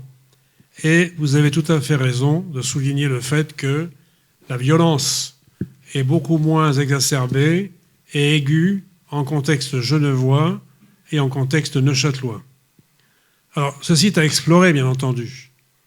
Mais du côté de Genève, le contexte est très différent, évidemment. C'est un canton-ville. Et c'est surtout un espace où, à partir de 1812, presque la moitié de la population est catholique. Et donc, la tentative de neutraliser l'influence catholique sera de faire surgir, plutôt qu'une église libre, une église catholique chrétienne. Et ma collègue Sarah Scholl a écrit un livre tout à fait intéressant, précisément, et c'est la raison pour laquelle je l'ai invité pour coordonner ce colloque que nous avons organisé à Lausanne, pour tenir compte du contexte différent. Et il y a eu beaucoup moins de violence, en tout cas, brute, telle que je l'ai énoncée en contexte genevois. Ceci est à explorer, je le répète, personne ne l'a fait. Par ailleurs, à Neuchâtel, la situation est aussi très différente. On est loin d'une société aussi homogène que la vaudoise, qui est rurale surtout, et artisanale, au XIXe siècle, en tout cas jusqu'au milieu du siècle, alors que du côté neuchâtelois surgit le conflit entre les hauts et les bas aristocratiques et les hauts anarcho-syndicalistes et socialistes, avec un socialisme chrétien d'ailleurs qui va se développer aussi, avec Pétavel et d'autres. Et donc, là aussi, on ne voit pas de... Il y a des conflits, mais pas de violence, en tout cas physique, pareil en tout cas à ce qu'on trouve dans le canton de Vaud. Dans le canton de Vaud, c'est surtout, à mon avis, la menace que ces communautés indépendantes, autonomes, font peser sur la société organiquement construite. Et dans ce sens, je veux juste corriger une chose que Roland a dite. Il est vrai que la question de la démocratie est importante et peut-être les radicaux y ont songé. Mais ce ne sont pas les radicaux qui ont démocratisé l'Église vaudoise. Les radicaux n'ont fait que suivre le modèle qui avait été mis en place par l'Église libre lors de son premier synode, dès son premier synode de juin 1847, où les 37 communautés fondatrices de l'Église libre ont envoyé 2 laïcs pour un pasteur au synode. Donc il y avait 37 fois 3, vous voyez, ça fait à peu près dans les 100 délégués, et des 100 délégués, les 2/3 étaient des laïcs. Du côté de l'Église nationale, il faudra attendre bien au-delà de 1870 pour que les réformes commencent du côté d'une démocratisation de l'Église nationale. Voilà, j'espère répondre en partie à vos inquiétudes. Oui, tu as certainement raison en ce qui concerne le canton de Vaud, mais en ce qui concerne Neuchâtel, par exemple,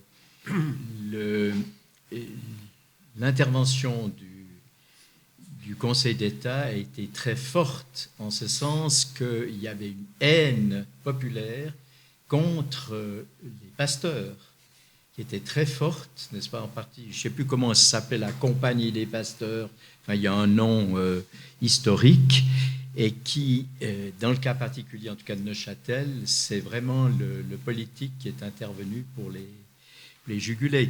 D'ailleurs, c'est un problème qu'il faudrait reprendre aussi pour le XXe siècle, hein, parce qu'il y a les dégâts du moralisme, ça a été bien montré, je crois que vous avez eu une rencontre, enfin, autour du livre de l'historien anglais, je cherche son nom, Lotz, oui, Lotz, n'est-ce pas, qui montre à quel point, en tout cas au siècle dernier, le moralisme, en particulier concernant la sexualité, a été un des éléments qui a eu des incidences très fortes sur le lien que les gens ont eu avec les églises. Donc, j'entends, je pense dans chaque situation, il y a des circonstances un peu différentes. Maintenant, en ce qui concerne ta question de de la violence parareligieuse, je pense que tu as tout à fait raison, en ce sens que je pense que si on faisait un travail de terrain, je me réfère maintenant à quelques situations que je connais en France du Sud, je constate quand même que comment tu appelles les convictions sceptiques, c'est juste? Oui, d'accord. Ces convictions se sont mariées avec des convictions évangéliques. Et que donc on trouve là peut-être des éléments qu'il faudrait la peine de regarder de plus près, en ce sens que peut-être que dans le mouvement contre la vaccination, etc., on trouverait des convictions religieuses si on regardait les choses de plus près. Je ne sais pas ce que vous en pensez comme médecin. Un petit commentaire, oui. Il me semble qu'il y a là, effectivement, il y aurait une piste à suivre. Moi, j'étais très étonné de voir milieu évangélique monter aux échelles par rapport au vaccin. Voilà, enfin j'entends, ça m'étonnait parce que ma position n'est pas exactement celle-là et que j'ai une certaine confiance en la médecine, mais je pense qu'effectivement il y a là une piste à suivre. Bref commentaire, il y a un vrai problème entre la science et le politique. Je pense que les scientifiques se sont laissés emporter vers le haut et qu'il y a un certain analphabétisme scientifique dans la population. C'est seulement une partie du problème, parce que le deuxième problème, c'est que la science peut se comporter comme une religion. Et alors, vous pouvez avoir des conflits de type religieux pour et contre la science. Pour cette même raison, je vais vous donner un exemple peut-être plus flagrant. J'ai eu l'occasion d'examiner des djihadistes suisses qui revenaient de Syrie. Or, l'expertise montre à l'évidence qu'ils sont analphabètes de l'islam. Donc ça m'a aussi amené à réfléchir sur tout ce qu'on est en train de faire faux, sur l'éducation spirituelle et religieuse dans nos écoles, qui ont été évacuées par les autorités des départements de formation de la jeunesse. C'est une grave erreur.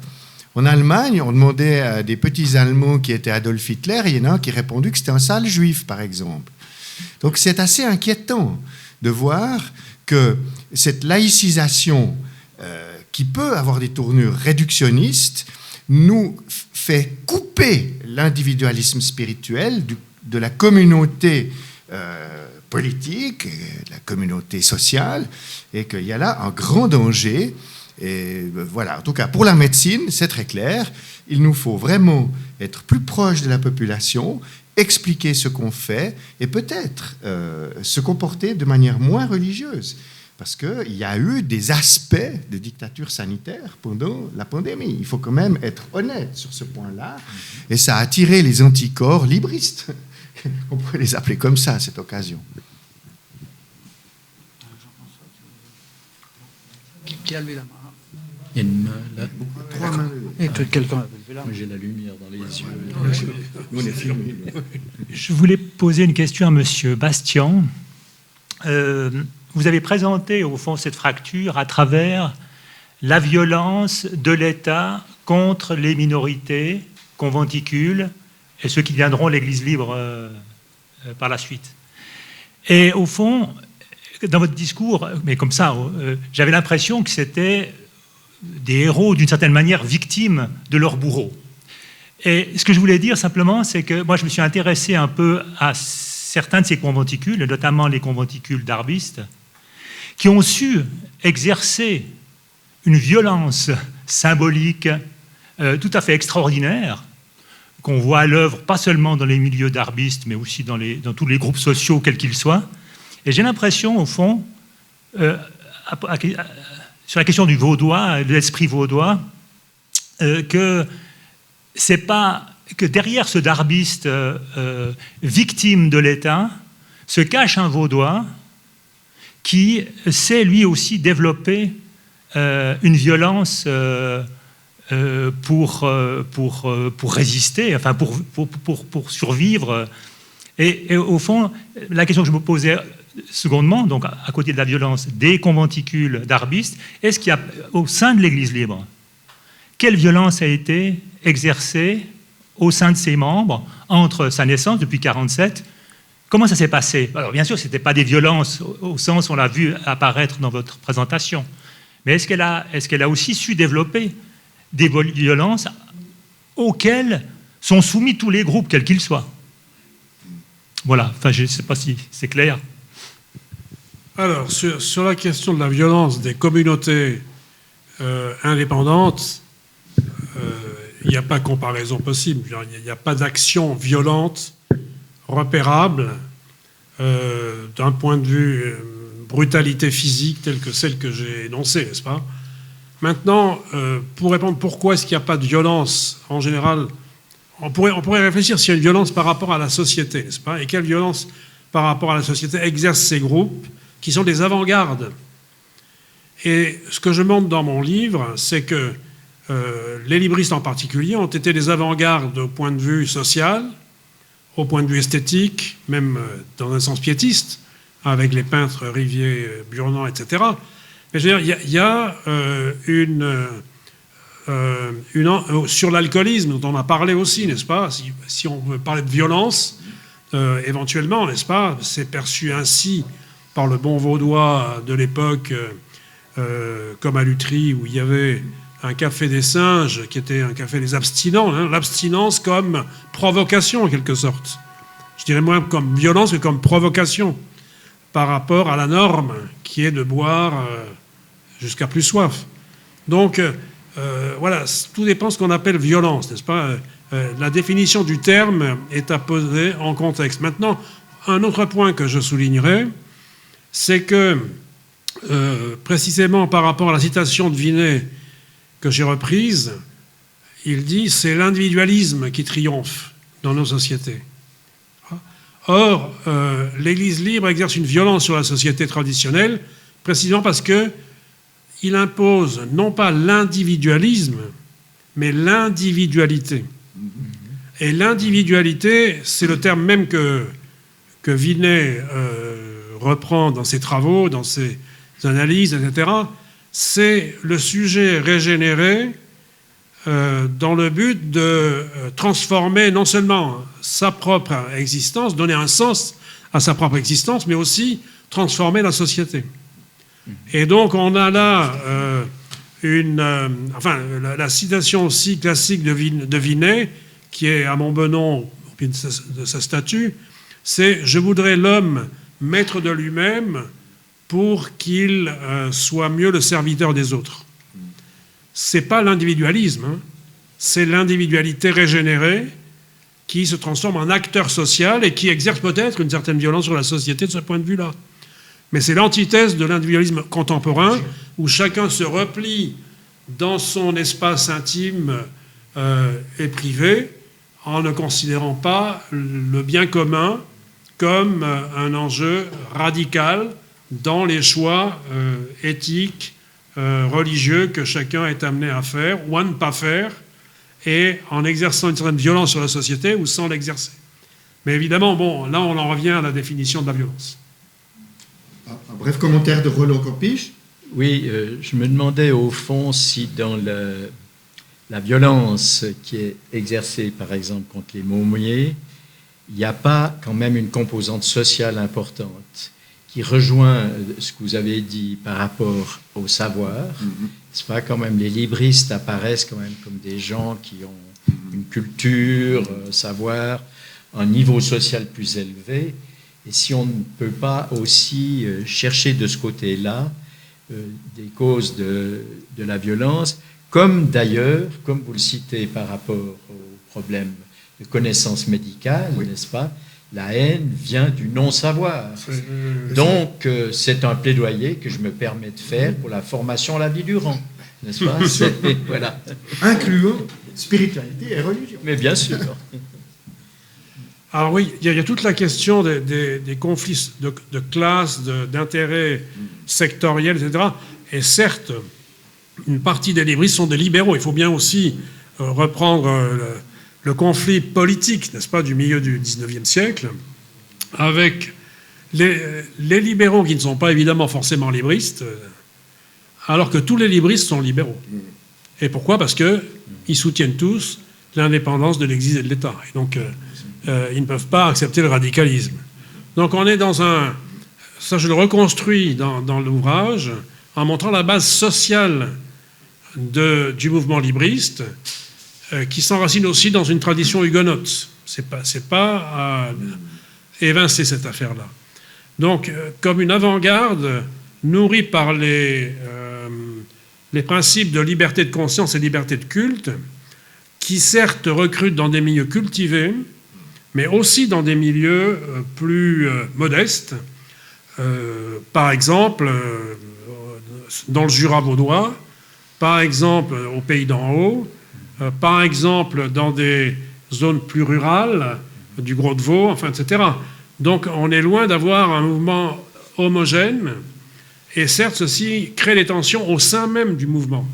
Alors il y a des violences, pour reprendre le thème, au sein même du mouvement libriste, qui se traduit par le contrôle du discours autorisé au sein de la minorité, en particulier par rapport aux théologiens. Et il y a une branche de libristes dogmatiques et plus fondamentalistes qui vont précisément chercher à faire condamner le professeur Astier, par exemple, le professeur de philosophie, enfin, etc. Donc il y a cette sorte de violence interne au groupe qui est aussi intéressante, mais qui est, à mon sens, totalement...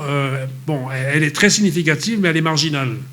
Elle apparaît à un certain moment, mais ensuite elle est dépassée par l'autocritique interne au groupe. Et là, je pense que toute la notion d'autonomie du sujet, en quelque sorte, qui est derrière l'option libriste, qui fait que le sujet est libre de ses choix et les assume, en fait aussi un élément critique de sa société, comme de la société globale.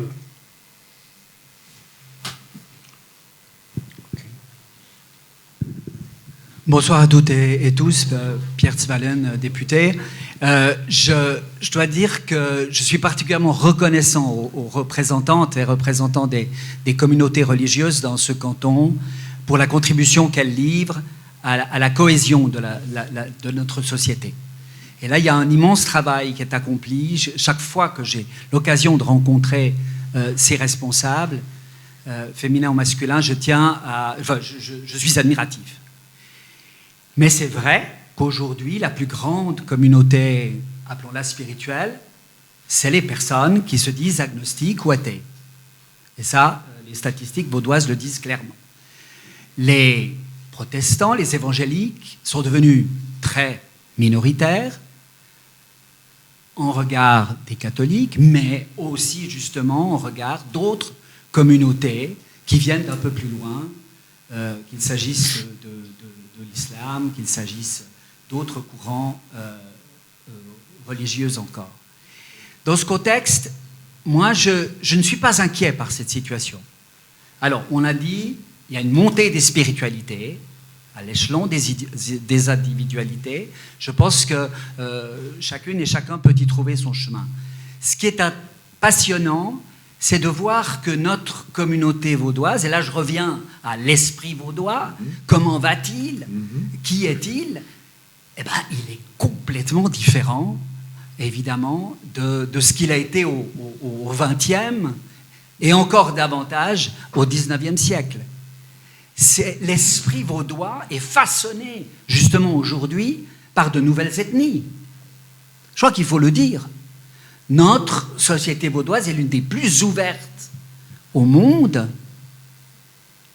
Les votes, d'ailleurs, lors des votations, on le voit que lorsqu'il s'agit d'un sujet à consonance ou à résonance internationale, le canton de Vaud s'affirme comme le plus ouvert au monde et à notre continent. C'est essentiel. Mais aussi, nous avons su développer, alors justement, la cohésion sociale, des valeurs de solidarité, de responsabilité. Nous avons... et je crois que c'est ça qui fait les fondements aujourd'hui de l'esprit vaudois.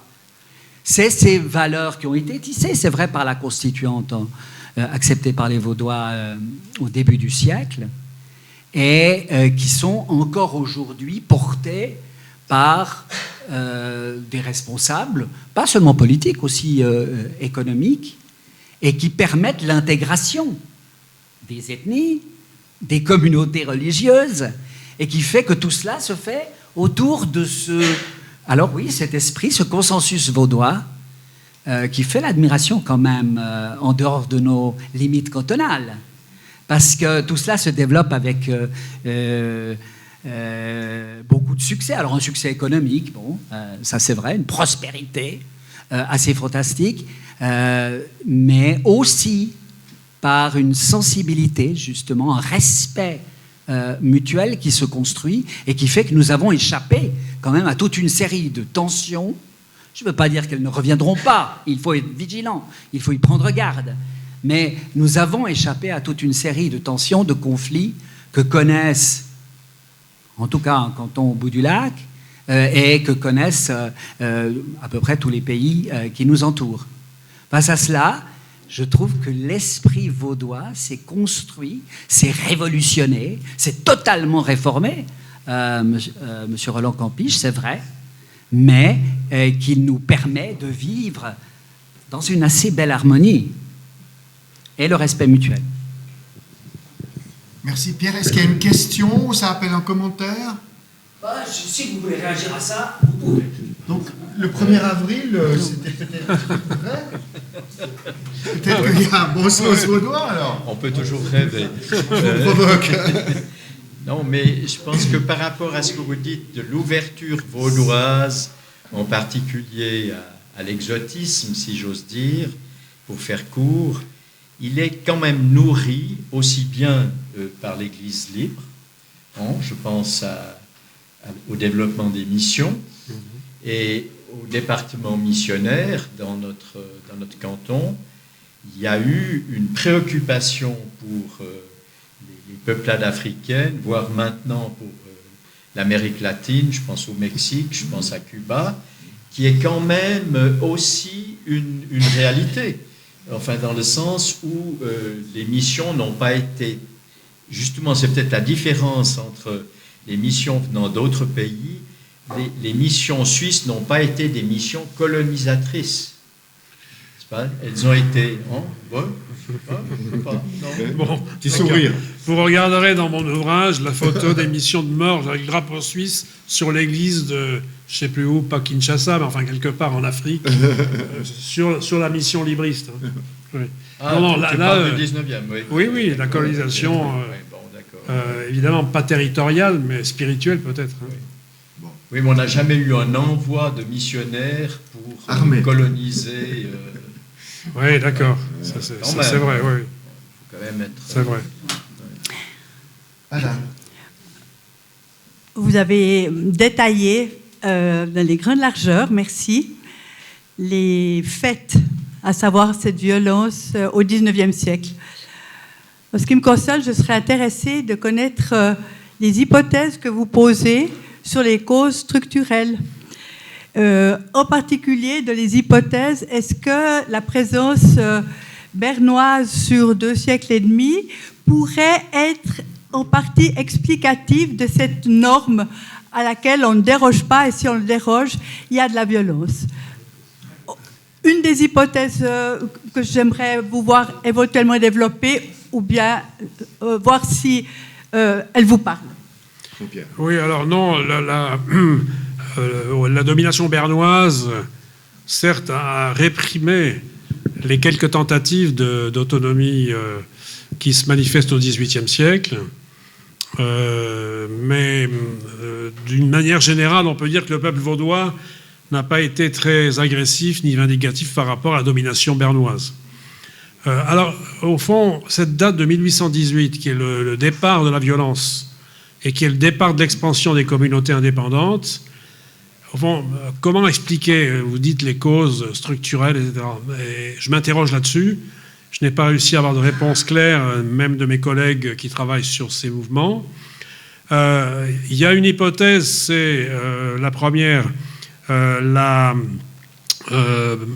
disette qui parcourt le canton de Vaud en 1816 et 17, suite à l'éruption d'un volcan en Indonésie, qui fait que les récoltes sont catastrophiques, que les gens meurent de faim, et qu'il y a une sorte d'agitation qui peut être liée au recours spirituel, si vous voulez, pour conjurer la fatalité.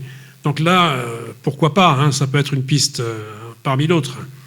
La deuxième, ce que j'essaie d'expliquer, mais qui nous obligerait à une histoire sociale et politique à hauteur du village, à hauteur du district, c'est-à-dire comprendre quels sont les acteurs en conflit, par exemple à Missy, par exemple à Sainte-Croix, par exemple à Vevey, n'est-ce pas? Et on retrouve, il est vrai, ce que Roland soulignait pour Neuchâtel, les intérêts des aristocrates, les couvreux à Vevey et tous les autres dans le canton, qui rejoignent le mouvement. Donc une des causes serait cette capacité qu'ont ces secteurs-là, aristocratiques et bourgeois, la grande bourgeoisie, les Mercier, les Rivier, les Bonnard, etc., qui financent en quelque sorte l'Église indépendante, parce qu'il fallait bien trouver les fonds quelque part, n'est-ce pas? Donc il y a là une des causes, c'est la velléité de la part de certains secteurs sociaux à garantir leur altérité ou leur autonomie ou leur capacité de négociation politique dans des rapports de force dont participe en quelque sorte l'option libriste. Voilà, ce serait un peu cela. Et puis j'ai avancé encore l'idée de la rupture des solidarités organiques villageoises. Hein, ça, je pense que c'est assez important. Mais là encore, il faudrait être dans une histoire au village, tout près des intérêts sociaux du village, pour mieux comprendre comment s'articuler. Et c'est là que je répète et ne cesse de répéter que le travail que j'ai fait n'est qu'une première étape. Il est urgent de faire une histoire sociale, politique, religieuse, culturelle du canton de Vaud, du point de vue religieux, c'est-à-dire de l'Église nationale. On n'a rien, on méconnaît tout. C'est-à-dire non seulement pour décrire ce que on suppose, c'est-à-dire tous les rites de passage, n'est-ce pas, qui sont présents jusque vers 1950, et qui expliquent pourquoi les églises sont pleines.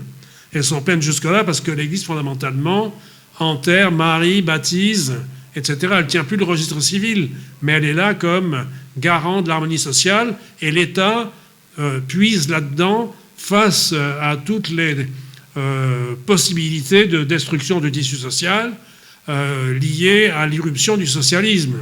Ceci est tout de même très important.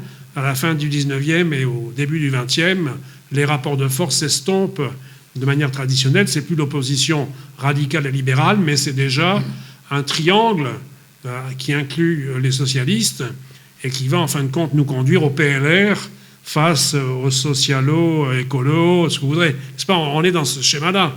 Voilà, donc c'est une évolution de laquelle participent les acteurs religieux minoritaires.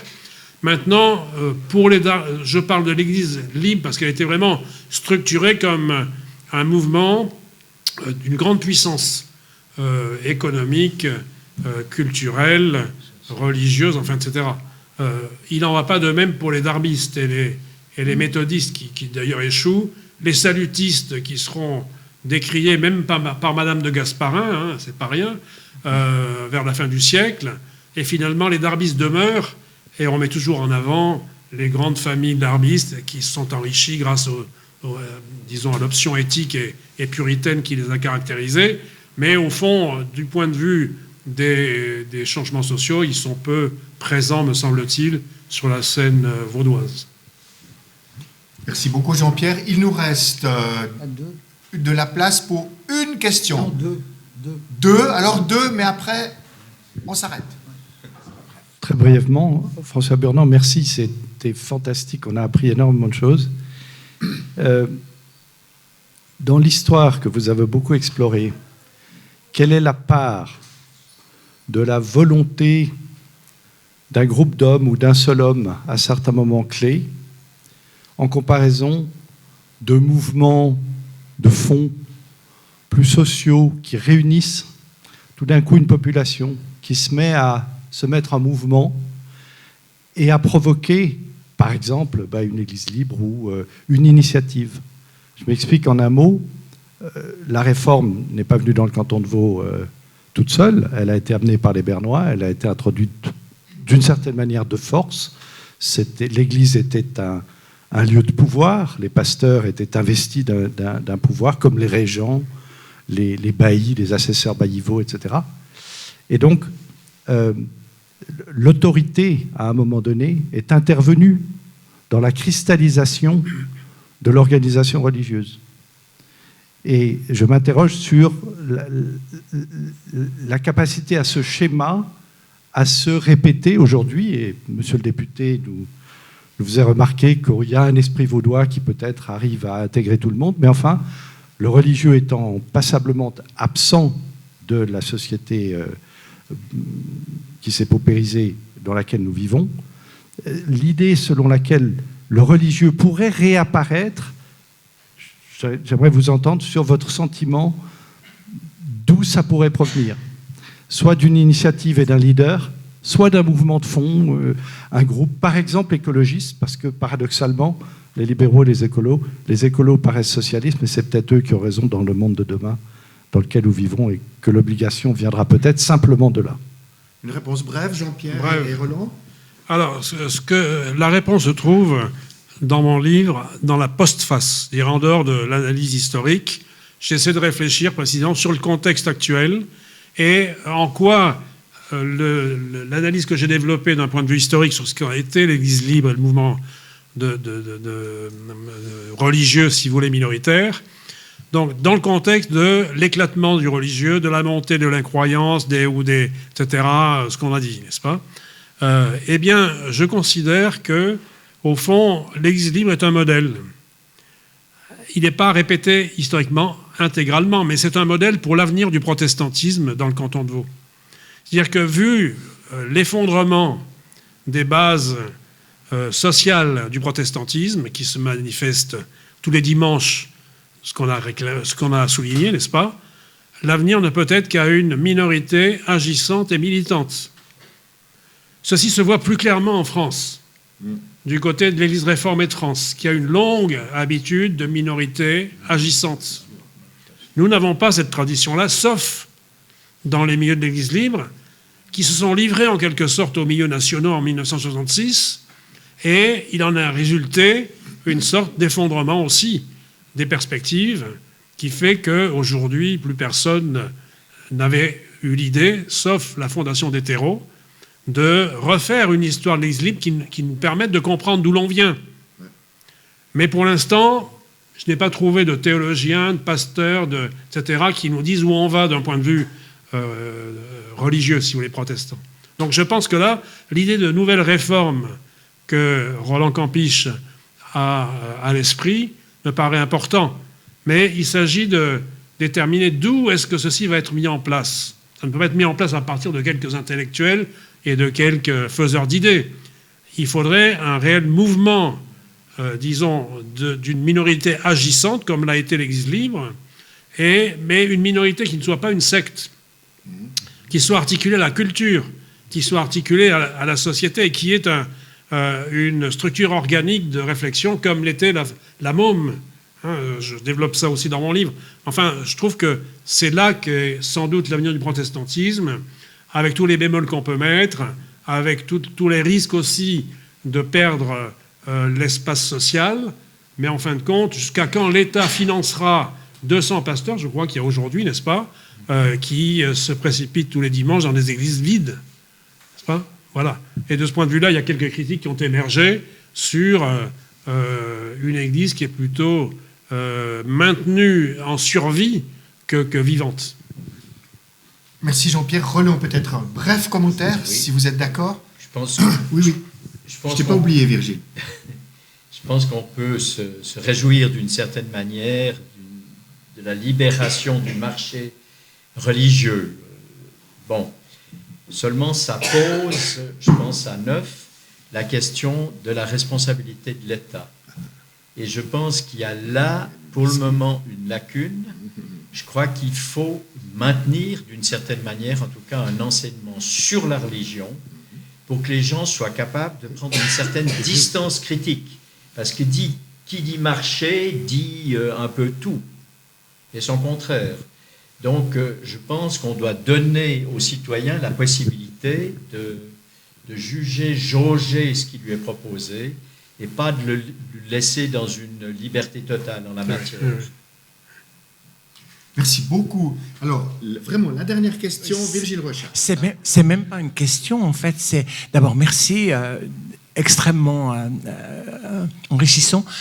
J'ai beaucoup vibré à l'exposé du 19e parce que il se trouve qu'une publication sur la famille Rochat va apparaître, dont M. Bastion est un des contributeurs d'ailleurs, et qu'on a tous les cas de figure chez les pasteurs Rochat, 42 pasteurs Rochat, qui nous font revisiter par le bas, c'est pas totalement le bas, mais enfin de manière assez populaire, tout ce qu'on a entendu. Alors je peux que vous dire de vous réjouir de lire ce passage sur les pasteurs Rochat. Voilà. Alors ce sera un prochain Sycomore avec Virgile et la tribu des Rochats. Pasteur. 42. Alors, écoutez, je crois vraiment que c'était une magnifique soirée et que nos orateurs se sont transcendés. Moi, j'ai appris énormément de choses. La discussion était d'une immense qualité. Bravo, merci. Rendez-vous le 31 mai pour la littérature.